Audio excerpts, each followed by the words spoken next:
Hello, result വന്നപ്പോഴേ എല്ലാവർക്കും എന്തോ ഒരു സ്നേഹം. പിന്നെ ഞാനൊന്നും നോക്കിയില്ല.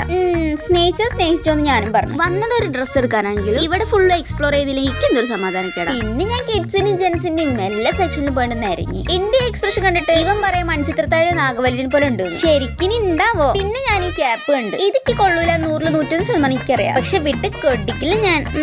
ഇപ്പൊ സെറ്റ് മുടുക്കനായി. ഈ ഒരു ബാഗാണ് പ്ലേ സെയിം ബട്ട് ഡിഫറെന്റ്. പറഞ്ഞിട്ടെന്താ എടുക്കാൻ പറ്റില്ല. പിന്നെ ഇങ്ങനത്തെ ഒരു ഐറ്റംസിന്റെ അടുത്തേ പോയിട്ടോ. ഇങ്ങനത്തെ കാണുമ്പോ ഇത് ഭയങ്കര ഒരു ഇതാ. ഇതൊക്കെ നോക്കി നിന്നപ്പോഴേ സത്യം പറഞ്ഞ എന്തിനാ ഞാൻ ഇവിടെ വന്ന് ഞാൻ മറന്നുപോയി. ഇനി ഇവിടെ നിന്ന് ശരിയാവില്ല വെച്ചിട്ട് ഞങ്ങൾ വേഗം പോയിട്ടോ. നമ്മൾ വന്നത് ഇങ്ങനത്തെ ഒരു കുർത്തി സെറ്റ് എടുക്കാനാട്ടോ. കുറെ ഞാൻ നോക്കി, പക്ഷെ ഒന്നും ഇഷ്ടമായില്ല. അവസാനം ദേ കണ്ടതാട്ടോ ഇത്. അങ്ങനെ ഇതെടുത്ത് ഞങ്ങൾ പോന്നുട്ടോ. എവിടെ പോയാലും സുഡിയോ കണ്ടേക്ക് അവിടെ ഒന്ന് കയറണം. സുഡിയോന്റെ ന്യൂ അപ്ഡേഷൻസ് ഒക്കെ എല്ലാരും ഇപ്പൊ എന്നോടാ ചോദിക്കണേ. ഇവര് ഞാൻ എവിടെയോ നോക്കണ്ട, ഞാൻ തന്നെ ഈ ചെരുപ്പ് ആ ചെരുപ്പ് കണ്ടോക്കി ഭയങ്കര ചിരി വന്ന്. അപ്പം അത്രയ്ക്കുള്ളൂ ട്ടോ. നാളെ കാണാറ്റാ.